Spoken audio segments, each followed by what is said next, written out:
In this module, we will discuss applications of Smith chart for some transmission line problems. As we saw in the last module, Smith chart is essentially a graphical tool that represents reflection coefficient on a real and imaginary plane, that is the Argand diagram. And from there, because there is a one-to-one relationship between reflection coefficient and impedance of the impedance on the transmission line, it is possible to represent impedances as well on this particular chart. As we have seen in the mini derivation of the Smith chart essentially consists of circles which are constant resistance and semicircles which are constant reactance circles. You can divide the Smith chart into two parts, the upper hemisphere and the lower hemisphere, or rather the upper plane and the lower plane. In the upper hemisphere, the reactances are all positive, therefore they would correspond to inductive reactances for a given frequency. In the lower half of the plane or the lower hemisphere, the reactances are negative, indicating that for a given frequency those would contribute to, or those would come from capacitive reactances. So let us look at Smith chart, and before we can look at Smith chart and its applications, here is what you should do if you want to get full benefit of this module. Pick a Smith chart. You can actually download Smith chart from internet, get a printout, get some of those Smith charts and be prepared with you. Then as we perform calculations on the Smith chart, I will not be actually using the actual numbers. I will actually leave that to you for you to enter those numbers. I will show you the procedure step by step, and I would request you also to carry out the same steps in your Smith chart, and in the next module or in the attached PDF documents, I will give you the answers to these problems. If you have followed all the steps that we discussed, first understand the steps of using Smith chart and then try out each step for the given values of the numbers that I will be using. Okay, and then you should obtain answers which I would upload on the course website. So it should essentially match, and if you get match within say 5 to 10%, you are alright, because Smith chart is essentially a graphical tool. It can only be used mostly to get qualitative analysis. To get quantitative analysis or to get quantitative numbers, you should actually plug in the formulas. Okay, but Smith chart of course gives you a nice intuitive understanding of how transmission lines would behave under different load conditions and some of the operations that you would be doing. Therefore, the value of Smith chart is basically in its intuitive understanding of transmission line problems. Having said this, let us now begin to look at some of the applications of Smith chart. Before we do that one, let us review something about reflection coefficient. Okay, we have looked at reflection coefficient, but I would like to just point out a few things about reflection coefficient which actually form the basis of Smith chart as well. Okay, so you have a transmission line of some length L, let us say. Okay, these indicate that this is a two conductor transmission line, and these nodes which I have left it open circle nodes would indicate the end of a transmission line. If this is not looking like a uniform transmission line, please excuse my drawing. These two lines are straight and supposed to be parallel with each other. To this transmission line you connect a load. The load could be complex, right? So if the load is frequency dependent, as it would happen if you are exciting the transmission line with a sinusoidal signal, and for that frequency the load might be inductive, capacitive and conductive or resistive, right? So you will have ZL typically to be a complex number, and let us assume that Z0, the characteristic impedance of the transmission line, is given by Z0, and for all the cases that we are going to consider, we will be considering lossless transmission line. Okay, so we will assume that transmission line is lossless. This implies that Z0 is real, okay, and the propagation constant gamma will be purely imaginary, that is attenuation coefficient is equal to 0. Okay, now we will substitute this condition later in a few minutes. To the sending end you might find a generator impedance and a generator voltage. These terms of generator impedance, generator voltage, and the fact that this is a generator comes from an older terminology of transmission lines where the source was usually called as a generator. Okay, so on the Smith chart as well you will see scales which talk about wavelength towards generator. Okay, now this is the load portion. Okay, the load, as I said, could be complex. The transmission line has a length L, One of the coordinates that we use would be to measure z axis from the source end. So at the beginning of the transmission line you call this as z equal to 0, therefore the end of the transmission line will be at z equal to L. Now frequently in transmission line problems you actually are going to change the length of the transmission line. So you want to, when you are doing impedance matching or when you are just connecting the load but you don't know, you want to optimize the length of the transmission line. So this L is usually not fixed, okay. Load is usually fixed, okay. So you have an antenna at this position. Now you have to connect a transmission line, do couple of transmission lines in between so as to match this load, to match the input impedance to that of the generator, something that we will be talking about it later. So the transmission lines could be multiple and the lengths are not usually fixed. So to specify such situations, it is common to actually consider the distances from the load by defining a variable d. How is it related to z? Z is L minus d, okay. So what happens to z equal to 0? This implies d is equal to L, that is your L units away from the load. So d axis goes in the opposite direction as that of L, okay. So z equal to 0 corresponds to the source or the generator, okay, which would be L units of distance from the load, okay. So z equal to 0 is the source or generator and this is L units from the load. Z equal to L corresponds to the load plane, correct, because z equal to L in our original coordinate system would correspond to the load plane, but z equal to L implies that d is equal to 0, which means that you are actually at the load itself, okay. So d measures distance from the load, okay. So keep this in mind, whereas z represents distance from the generator, okay. In cases where you know the generator is given and you want to select the load at a particular distance, then you actually use the variable z, but in most cases you would be using the variable d, which would measure the distance from the load, okay. Now at any plane on the transmission line, okay, there would be incident as well as reflected waves, right. So there would be incident waves which is V plus and there would be reflected waves which is V minus phasor.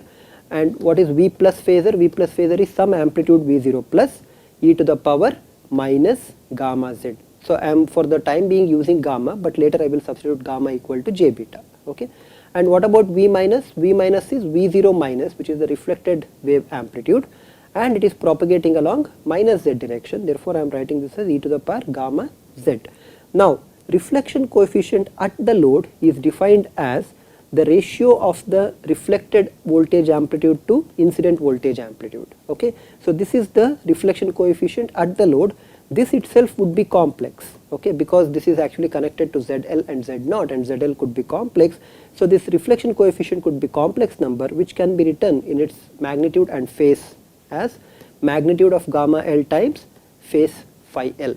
Now if you go back to the way in which gamma R and gamma I are represented, right. So gamma R and j gamma I are the gamma plane representation of the reflection coefficient. You can represent this gamma L e power j phi L by drawing a straight line, okay, of magnitude gamma L, okay, and at an angle of phi L as measured from the horizontal axis, okay. So this is how you would actually measure or you would actually represent, okay. So you would represent the reflection coefficient, which is a complex number, on gamma R and j gamma I. In fact, this is essentially Smith chart representation as well, because you remember Smith chart is nothing but circles and semicircles defined on this gamma R j gamma I plane or the complex gamma plane. So this is the load reflection coefficient, but what is the reflection coefficient at any plane? You imagine taking a particular plane here as shown in the red axis. There is an incident wave V plus, then there is a reflected wave V minus.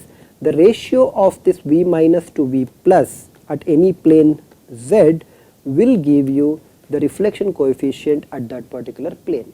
So substituting for V minus and V plus from these expressions, what we see is this is V0 minus e power gamma z divided by V0 plus e power minus gamma z. But I already know that ratio of V0 minus to V0 plus is nothing but gamma L. So this is gamma L e to the power 2 gamma z. Substituting for gamma, I can write this as e to the power 2 alpha, and substituting for z, I can write this as L minus d e to the power j2 beta L minus d. Okay.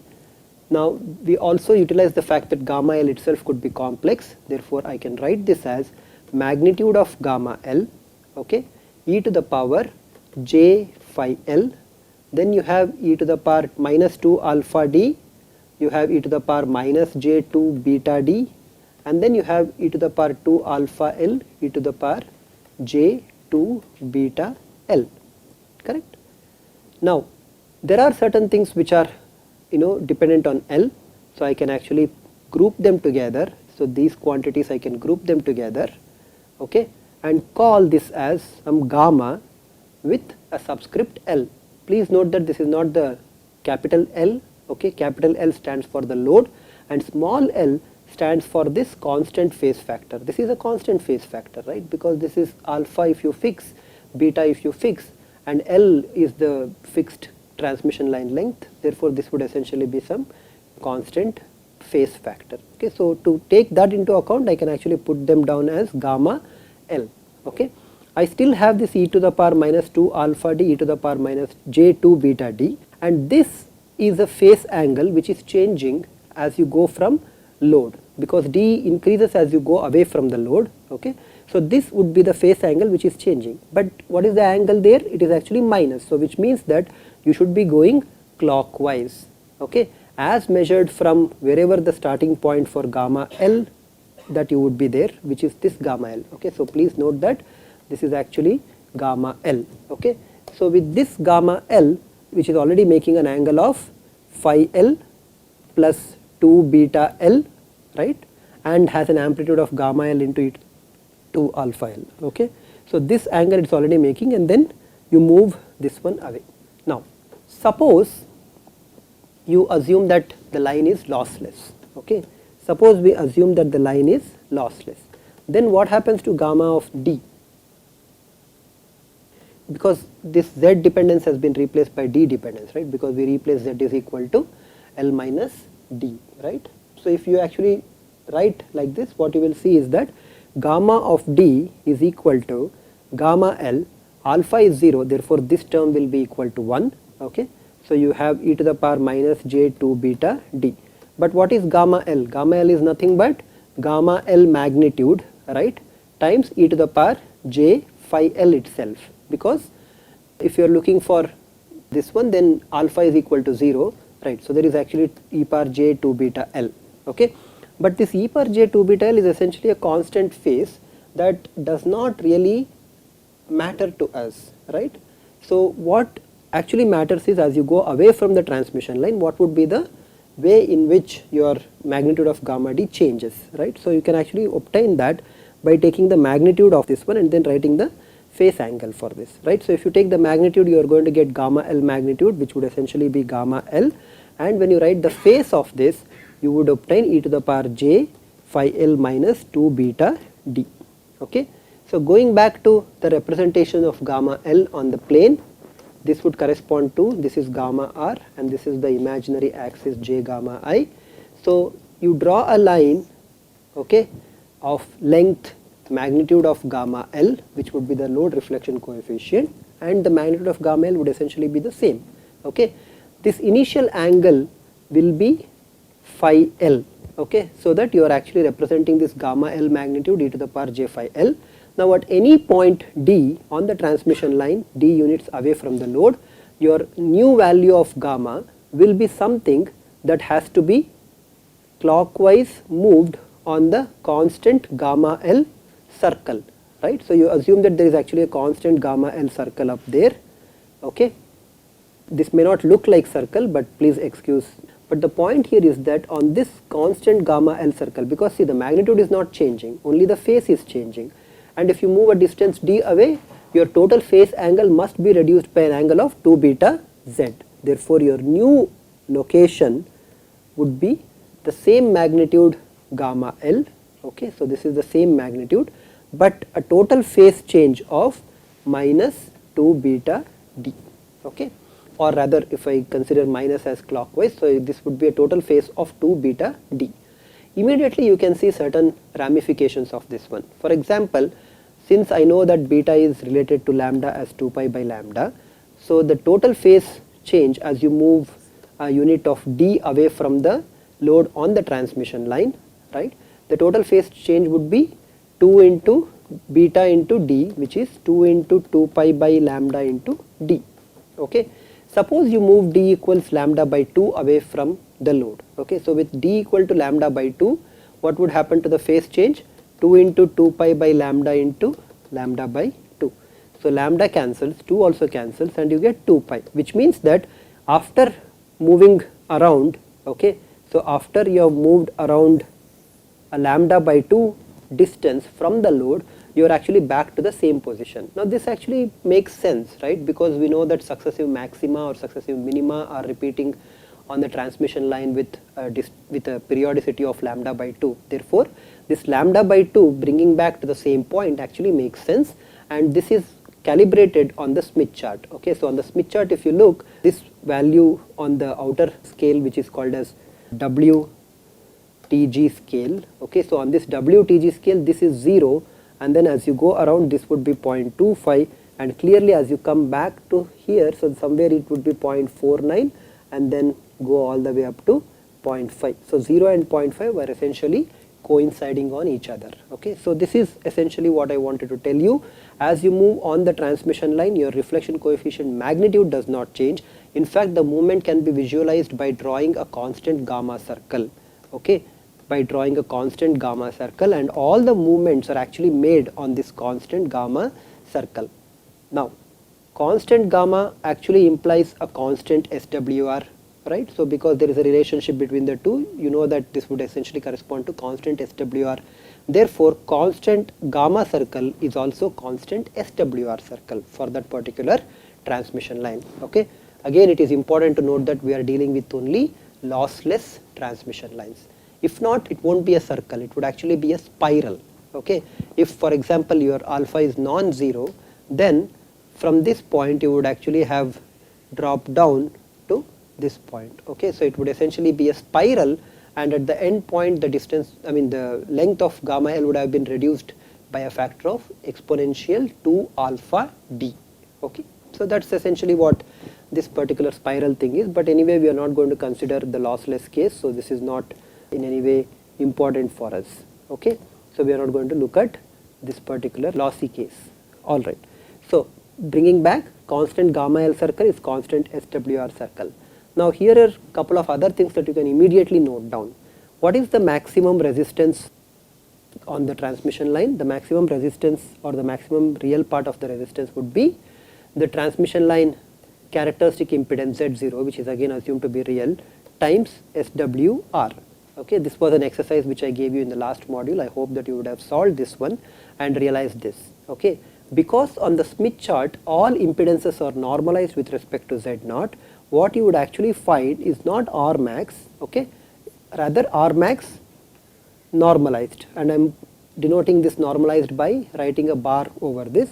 This would actually be equal to R max divided by Z0, normalizing with respect to Z0, and you would see that this is nothing but SWR, right.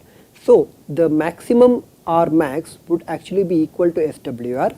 Similarly, the minimum impedance or the minimum resistance is given by 1 by SWR normalized. Okay, and where would you find SWR? SWR is actually on this particular axis, right, because you can actually look at what is the maximum R, and maximum R would happen over here, right. On the Smith chart, the maximum impedance, okay, occurs on this side. So if you assume that this is the center of the Smith chart, then this would be where the constant circles are located. On one of these circles there would be an intersection which would correspond to the SWR point. Okay, the minimum points would happen on the circles in which R is less than 1, and let's say this would happen at 1 by SWR corresponding to the normalized minimum impedance. So we have understood much about reflection coefficient and some basic manipulations on the Smith chart. Now we are going to actually put all these things together to solve certain problems, certain typical problems. For these problems you may assume that Z0 is 50 ohms, okay, line is lossless, okay, and I will give you the other numbers as we go along, okay. But first let us look at what kind of problems can we solve, okay. So let us look at the first problem, which actually is not really interesting in the sense that we don't normally use Smith chart in order to solve this problem.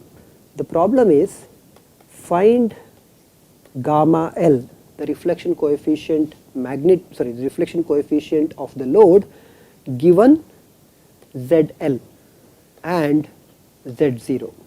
Are this information enough to solve for this problem? Yes, actually you can use the formula. The formula straight up gives you the answer, gamma L is equal to ZL minus Z0 by ZL plus Z0.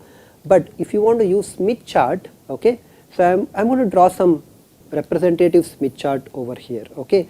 So these Smith charts may not look very nice, but they are just used for illustration purposes, so they are not accurately drawn. You should get hold of a Smith chart which is accurately drawn, okay, and then follow all these steps that I am talking to you about. Let me also color up one circle which I am going to call this as unit circle. This unit circle means R is equal to, this red circle which I have drawn is essentially a unit circle, okay, and this point is the center of the Smith chart. Let us denote that one by O. You remember that all these are constant R circles and these semicircles are constant gamma circles. You should also remember that this axis is the open circuit, or sorry, this point is the open circuit and this point is the short circuit impedance. And if you look at Smith chart carefully, you will actually see some very interesting things, okay. So on the outer scale you actually find two scales or two circles, okay. One circle is called wavelength towards load and it would be going,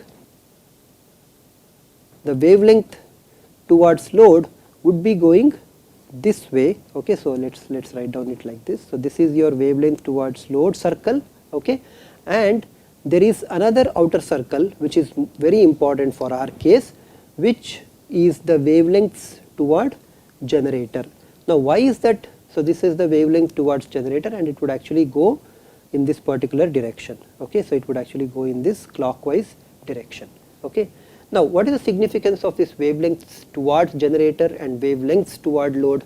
What it simply means is that since gamma changes its phase as e power minus 2j beta d or j2 beta d, doesn't matter, this d can be expressed as fraction of lambda because beta is 2 pi by lambda.